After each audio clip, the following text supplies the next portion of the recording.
আসসালামু আলাইকুম। নাজনীন আহমেদ স্বাগত জানাচ্ছে এনটিভি রাতের খবরে। ক্রাউন সিমেন্ট শিরোনাম দেখছিলেন, এবারে পুরো খবর।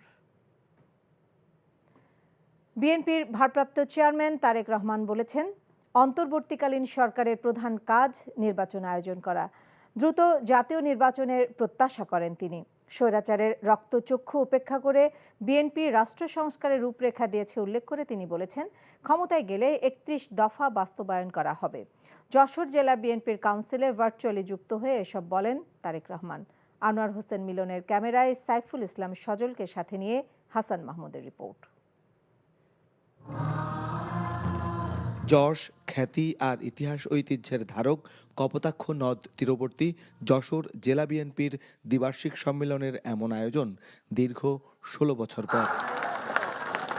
শহরের জাতীয় ঈদগাহ ময়দানে উদ্বোধনী অনুষ্ঠান শেষে সম্মেলনের সামিয়ানার তলে সমবেত জেলার ৮ উপজেলা ও ৮টি পৌরসভা কমিটির ১,৬১৬ সদস্যের উদ্দেশ্যে লন্ডন থেকে যুক্ত হয়ে বিএনপির ভারপ্রাপ্ত চেয়ারম্যান তারেক রহমান বলেন, উৎখাত হওয়া স্বৈরাচার দেশের সব প্রতিষ্ঠান ধ্বংস করে গেছে। বিএনপি চায় পুনর্গঠন।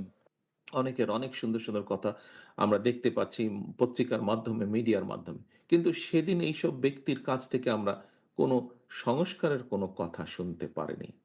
কিন্তু সেদিন একমাত্র আপনাদের দল, আপনাদের এই প্রিয় দল বাংলাদেশ জাতীয়তাবাদী দল, সেই স্বৈরাচারের রক্তচক্ষুকে উপেক্ষা করে দেশ পুনর্গঠনের কথা বলেছে। কিভাবে আমরা রাষ্ট্রকে মেরামত করতে চাই, রাষ্ট্র কাঠামোকে মেরামত করতে চাই, কিভাবে ভেঙে পড়া প্রতিটি প্রতিষ্ঠানকে আবার মেরামত করতে চাই। স্বৈরশাসন আমলে বিএনপির ৬০ লক্ষ নেতাকর্মীর বিরুদ্ধে মিথ্যা মামলা হয়েছে উল্লেখ করে তারেক রহমান আশা প্রকাশ করেন, অন্তর্বর্তী সরকার দ্রুতই নির্বাচনের আয়োজন করবে। অন্তর্বর্তীকালীন যে সরকার, এই সরকার যার প্রধান কাজ হচ্ছে দেশের মানুষের প্রত্যাশা অনুযায়ী একটি নিরপেক্ষ স্বচ্ছ নির্বাচন উপস্থাপন করা বা উপহার দেওয়া দেশকে, আমরা প্রত্যাশা করি সেই কাজটি মনোযোগ সহকারে যত দ্রুত সম্ভব এই অন্তর্বর্তীকালীন সরকার সেটি করবেন এবং সেই নির্বাচনের মাধ্যমে বাংলাদেশ জাতীয়তাবাদী দল এই দেশের মানুষের সমর্থন নিয়ে সরকার গঠনে সক্ষম হলে সবচাইতে মূল্যবান কাজ হচ্ছে দেশকে পুনর্গঠন করা। জনরায়ে বিএনপি দেশ পরিচালনার দায়িত্ব পেলে শিক্ষা, স্বাস্থ্য, কৃষি, শিল্পসহ সব খাতে সমৃদ্ধির জন্য কাজ করবে জানালেন তারেক রহমান। অনুষ্ঠানে বক্তব্য দেন স্থানীয় ও কেন্দ্রীয় নেতারা। পরে ভোটের মাধ্যমে জেলা কমিটি নির্বাচন করেন কাউন্সিলররা। দলের নীতিবিরুদ্ধ কাজ করলে নেতা এবং কর্মীর বিরুদ্ধে বিএনপি ব্যবস্থা নেয়, আর এটি নিয়ে অনেকেই ষড়যন্ত্র করার চেষ্টা করছেন উল্লেখ করে তারেক রহমান বললেন, এমন জেলা সম্মেলনের মধ্য দিয়ে দলের ভেতরে নেতৃত্ব গঠন এবং পাশাপাশি গণতান্ত্রিক চর্চা অব্যাহত থাকবে। Hasan Mahmud, NTV news, Jessore. পরিবর্তিত প্রেক্ষাপটে বাসযোগ্য একটি সুন্দর দেশ গড়তে সবাইকে আরও আন্তরিক হওয়ার আহ্বান জানিয়েছেন বিএনপি মহাসচিব মির্জা ফখরুল ইসলাম আলমগীর। আর বিএনপির জাতীয় স্থায়ী কমিটির সদস্য আমির খসরু মাহমুদ চৌধুরী বলেছেন, পুলিশের চাপে যখন আন্দোলন থেমে গিয়েছিল তখন ত্রাতা হিসেবে এগিয়ে এসেছিল বেসরকারি বিশ্ববিদ্যালয়ের ছাত্ররা। বিস্তারিত ইফতেখার রেজার রিপোর্টে। শনিবার সকালে জাতীয় প্রেস ক্লাবে প্রয়াত সাংবাদিক মাহফুজ উল্লাহর মরণোত্তর পদক প্রাপ্তি উপলক্ষে আয়োজন করা হয় আলোচনা সভা। আলোচনায় অংশ নিয়ে বিএনপি মহাসচিব বলেন, ছাত্র জনতার বিজয়ের ভিত্তি স্থাপনে ভূমিকা রেখেছিলেন সাংবাদিক মাহফুজ উল্লাহ। আহ্বান জানান বাসযোগ্য দেশ গড়তে সবাইকে আরো আন্তরিক হওয়ার। আরো অনেক বেশি আন্তরিক হওয়া প্রয়োজন এবং সত্যিকার অর্থেই আমরা যেন সবাই ভবিষ্যৎ প্রজন্মের জন্য যে কথাটাকে বলা হয়েছে বাসযোগ্য দেশ, তিতুমির বলেছে, সেই বাসযোগ্য দেশ তৈরি করার জন্য সবাই যেন কাজ করতে পারে। পরে জাতীয় প্রেস ক্লাবে জাতীয়তাবাদী সিএনজি অটোরিকশা দলের এক আলোচনায় দলের স্থায়ী কমিটির আরেক সদস্য ডক্টর আব্দুল মঈন খান বলেন, ক্ষমতায় যেতে পারলে শ্রমিকদের অধিকার নিশ্চিত করা হবে। সুষ্ঠু নিরপেক্ষ নির্বাচনের মাধ্যমে আমাদের সরকারের দায়িত্ব পরিচালনার কোনো সুযোগ যদি এই দেশের মানুষ আমাদের দেয়, আমি স্পষ্ট ভাষায় আজকে বলে যাচ্ছি, আমি যদি কোনো সুযোগ পাই, আমি সবার আগে আপনাদের যে যৌক্তিক দাবি দেওয়া সেগুলো পূরণের জন্য। এদিকে দুপুরে শ্যামলীতে বেসরকারি বিশ্ববিদ্যালয়ে ছাত্রদের সদস্য ফর্ম বিতরণ অনুষ্ঠানে অংশ নিয়ে বিএনপি স্থায়ী কমিটির সদস্য আমির খসরু মাহমুদ চৌধুরী বলেন, ক্ষমতা দীর্ঘস্থায়ী করতে নতুন নতুন ফন্দি করা হচ্ছে। আন্দোলন যখন থেমে গেছে একটা পর্যায়ে, ঢাকা ইউনিভার্সিটি দখল করার পরে পুলিশ ত্রাণকর্তা হিসাবে এসেছে বেসরকারি বিশ্ববিদ্যালয় হাইজ্যাক করে আন্দোলন, যে ক্ষমতায় যাওয়া, ক্ষমতা অব্যাহতভাবে দখল করা, এটা তো হাসিনার প্রক্রিয়া। মানে গণতান্ত্রিকভাবে ক্ষমতা দখল করো, অব্যাহতভাবে ক্ষমতায় থেকে যাও। কেমন জানি মনে হচ্ছে আবার সেই ভূত ফেরত এসেছে আমাদের মধ্যে। Iftekhar Reza, NTV news, Dhaka. জনদুর্ভোগ লাঘবে জাতীয় নির্বাচনের আগে স্থানীয় সরকার নির্বাচন দেওয়ার দাবি জানিয়েছেন জামায়াতের আমির ডাক্তার শফিকুর রহমান। দুপুরে চাঁদপুরের হাজীগঞ্জের বিশ্ব রোডে পথসভায় দেয়া বক্তব্যে তিনি একথা বলেন। ডাক্তার শফিকুর রহমান বলেন, স্থানীয় নির্বাচন হলেই জনগণের দুর্ভোগ অনেকটা কমে যাবে। এরপর জাতীয় নির্বাচনও দিতে হবে, তবে এক্ষেত্রে আগে কিছু মৌলিক সংস্কার হতে হবে বলেও জানান তিনি। 5ই আগস্টের গণ অভ্যুত্থানের মাধ্যমে যারা দেশকে ফ্যাসিবাদ মুক্ত করেছেন তারা আর দুঃশাসন এবং দুর্নীতি মেনে নেবে না বলেও হুঁশিয়ারি দেন জামায়াতের আমির। জেলা নায়েবে আমির অ্যাডভোকেট মাসুদুল ইসলাম বুলবুলের সভাপতিত্বে পথসভায় আরও বক্তব্য রাখেন জেলা সেক্রেটারি অ্যাডভোকেট শাহজাহান মিয়া। জনপ্রতিনিধি শূন্য, এখন সেবক শূন্য। আমরা বলছি আগে তাড়াতাড়ি জনদুর্ভোগ নিরসনের জন্য স্থানীয় নির্বাচনটা দিতে হবে। স্থানীয় নির্বাচন হলে জনগণের এই দুর্ভোগটা থাকবে। তারপরে অবশ্যই জাতীয় নির্বাচনও দিতে হবে। তবে জাতীয় নির্বাচনের আগে জনগণ চায় মৌলিক কিছু সংস্কার হতে হবে। আইনের শাসন প্রতিষ্ঠায় অন্তর্বর্তী সরকার বিগত সরকারের মতো ব্যর্থ, এমন মন্তব্য করেছেন অর্থনীতিবিদ রেহমান সোবহান। রাজধানীর ব্র্যাক সেন্টারে সানেম আয়োজিত আলোচনায় বক্তারা রাজনৈতিক দল থেকে আমলাতন্ত্রের প্রয়োজনীয় সংস্কারের তাগিদ দেন। শেখ হাসিনাকে এখনও কেন আন্তর্জাতিক অপরাধ আদালতের আওতায় আনা হচ্ছে না, সেই প্রশ্ন তোলেন বক্তারা। আরও জানাচ্ছেন আরাফাত ইসলাম। বেসরকারি গবেষণা সংস্থা south Asian network on economic modelling এর 8ম বার্ষিক অর্থনীতিবিদ সম্মেলনের দ্বিতীয় দিনে গণ অভ্যুত্থান পরবর্তী বাংলাদেশে গণতান্ত্রিক রাজনৈতিক ব্যবস্থায় নাগরিকদের ভূমিকা নিয়ে কথা বলেন দেশের বিশিষ্ট অর্থনীতিবিদ এবং রাজনৈতিক বিশ্লেষকরা। এ সময় অর্থনৈতিক সমৃদ্ধি ও বৈষম্যহীন সমাজ প্রতিষ্ঠার গুরুত্বারোপ করেন তারা, আর এজন্য প্রয়োজনীয় সংস্কারের প্রক্রিয়া তুলে ধরেন বিশ্লেষকরা। অনেক সংস্কার চাই, কিন্তু সংস্কারগুলো কি মানে একটু আমাদের জানতে হবে। সংস্কার বলতে কি 10টা বলা হচ্ছে কি 50টা বলা হচ্ছে, একটা কনক্রিট ভাবে বলা দরকার। You need to be more specific about which সংস্কার amongst all of this, mechanisms গুলো কি এবং পলিসিস, একটুখানা পলিসির ভিতরে আমার মনে হয় ঢুকতে হবে। সেই সাথে বক্তারা বলেন, কাঙ্ক্ষিত সংস্কার সহ রাষ্ট্রের গুরুত্বপূর্ণ বিষয়ে জনসাধারণকে উপেক্ষা করা হচ্ছে। প্রসেসটা শুরু করার যে সুযোগটা তৈরি, এই সুযোগটা যদি ব্যবহার করে না দিই তাহলে তো ভয়াবহ জায়গায় গিয়ে দেশ। জাতিসংঘের ফ্যাক্ট ফাইন্ডিং প্রতিবেদনে খুন গুম সহ মানবতা বিরোধী অপরাধের নির্দেশদাতা হিসেবে শেখ হাসিনার প্রমাণ মেলায় আন্তর্জাতিক অপরাধ আদালতে তার বিচারের দাবি জানান তারা। এখন যে সুযোগটা তৈরি হয়েছে এই ফ্যাক্ট ফাইন্ডিং রিপোর্টের পরে, একটা হলো আইসিসিতে যাওয়ার ব্যাপার আমার সামনে এসছে।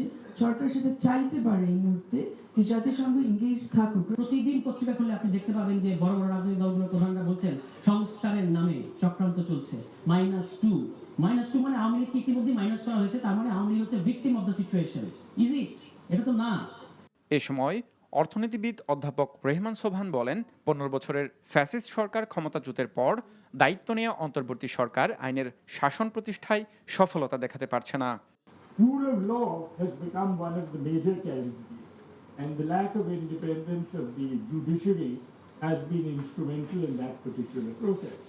And the instrumentalization of the judiciary has now become a security weapon of any regime.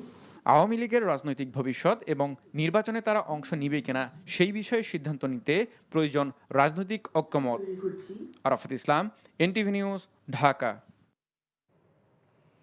অন্তর্বর্তীকালীন সরকার দেশের অর্থনীতিকে খাদের কিনার থেকে তুলে নেওয়ার চেষ্টা করছে বলে জানিয়েছেন অর্থ উপদেষ্টা সালেউদ্দিন আহমেদ। দুপুরে আমেরিকান ইন্টারন্যাশনাল ইউনিভার্সিটি বাংলাদেশের 22তম সমাবর্তন অনুষ্ঠানে তিনি এই কথা বলেন। এ সময় জুলাই আন্দোলনে বেসরকারি বিশ্ববিদ্যালয়ের শিক্ষার্থীদের ভূমিকা তুলে ধরে নতুন বাংলাদেশ গড়তে তাদের ভূমিকা রাখাই অভিনন্দন জানান। বলেন, মৌলিক শিক্ষা ও নৈতিকতা না থাকলে শুধু শিক্ষিত হলেই চলবে না, নৈতিকভাবে অস্বচ্ছ থাকায় অনেকের ব্যাংক হিসেব জব্দ করা হয়েছে বলেও জানান অর্থ উপদেষ্টা। এ সময় স্নাতক ও স্নাতকোত্তর ডিগ্রি প্রাপ্তদের নতুন বাংলাদেশ গড়তে ঐক্যবদ্ধভাবে কাজ করার আহ্বান জানান তিনি।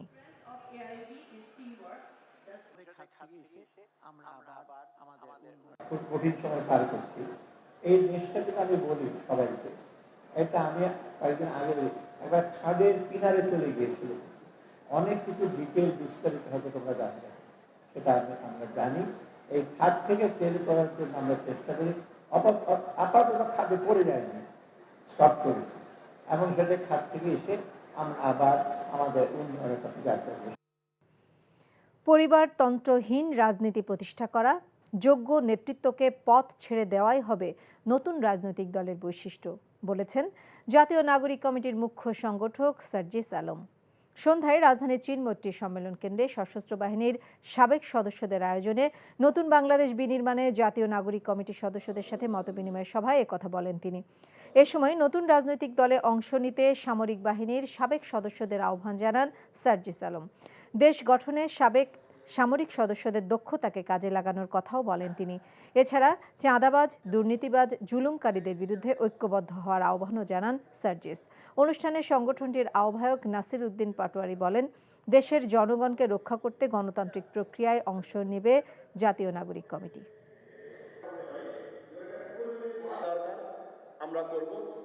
আমরা যে রাজনৈতিক দলটি করতে যাচ্ছি, এখানে কোনো পরিবারতন্ত্র থাকবে না।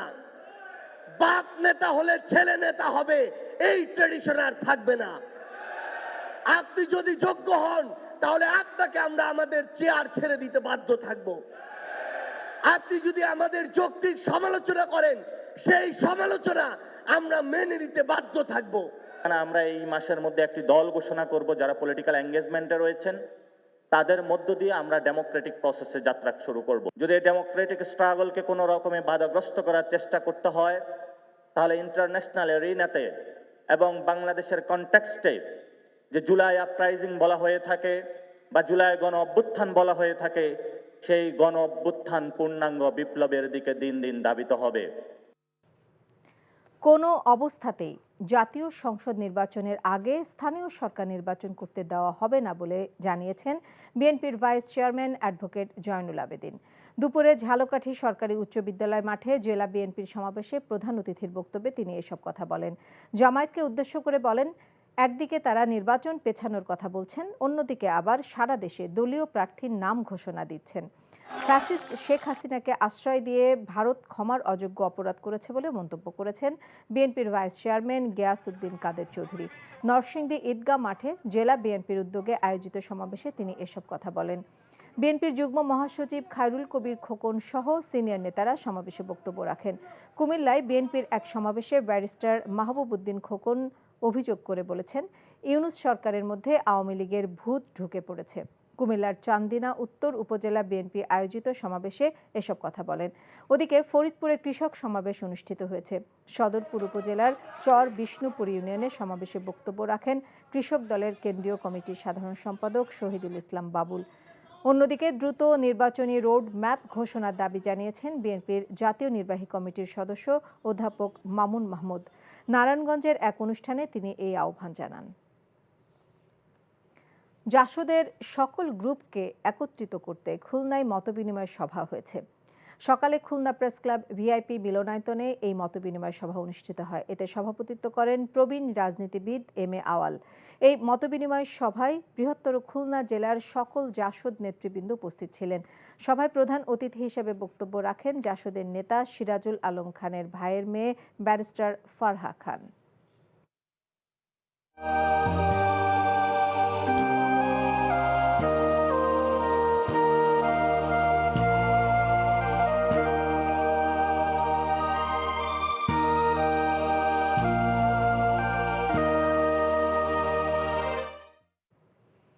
মেঘলা আবহাওয়া প্রভাব ফেলেছে বইমেলায়।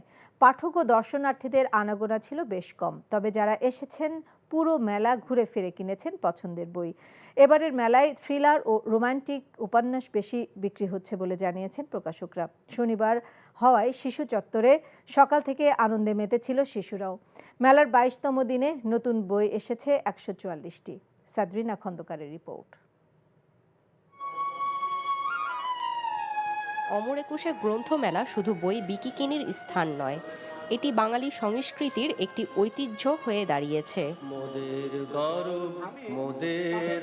সাহিত্য, সংস্কৃতি আর সুস্থ চিন্তা চর্চার এক বিকাশ কেন্দ্র এই বইমেলা। যারা বই পড়তে ভালোবাসেন তারা এই মেলায় এসে স্বস্তির নিঃশ্বাস ফেলেন সানন্দে। মেলার শেষ ভাগে ঘুরে ফিরে বেশিরভাগ দর্শনার্থী কিনে নিয়েছেন তাদের পছন্দের বই। বইমেলা মানেই একটা বাঙালির জীবনের অন্যরকম আবেগ। সায়েন্স ফিকশন আর কবিতার বইগুলো পছন্দ করি। এবারের মেলায় বিভিন্ন ধরনের উপন্যাসই পছন্দের তালিকার শীর্ষে রেখেছেন পাঠকরা, যে কারণে তাদের চাহিদা অনুযায়ী বই হাতে তুলে দেওয়ার চেষ্টা করছেন বিক্রেতা ও প্রকাশকরা। কবিতার চেয়ে উপন্যাসই বেশি যাচ্ছে, যেমন জয়িটানের সবগুলোই ম্যাক্সিমাম উপন্যাস। যে আমাদের এখানে আহমদ সফা সাহেবের কিছু বই আছে, এই উপন্যাসটা, এবং আখতারুজ্জামান ইলিয়াস স্যারের কিছু বই আছে, এই বইটাও ভালো চলতেছে। ভ্যানিশ করে ফেলবো, তার জন্য কিছু উপায় আছে, তার জন্য কিছু ট্রিক্স আছে। শনিবার হওয়ায় শিশু চত্বরে যার পরনাই আনন্দে মেতেছিল ছোট্ট সোনামণিরা। অভিভাবকরা চান তাদের সন্তানরা বাংলা ভাষার সমৃদ্ধি লাভ করুক, যার মাধ্যম হবে বইমেলা। পড়ার থেকে দেখে যে আগ্রহ, যে এত বইয়েরও মেলা হয়, বই আছে, এটা মানে খুবই আর কি, এই জন্য বইমেলাটা খুব দরকার। বইমেলা প্রতি বছর আসে, আমরা শিশুদেরকে, বাচ্চাদেরকে এই জন্য নিয়ে আসি। আমার ম্যাজিক খুব ভালো লেগেছে। আমার বিজ্ঞানের বই পছন্দ, অনেক ডাইনোসরের পছন্দ। ভাষা আন্দোলন ও মুক্তিযুদ্ধের নারীর ভূমিকা নিয়ে কাজী রেহানা মাসুদের বই প্রকাশ পেয়েছে। Sadrina Khandaker, NTV news, Dhaka.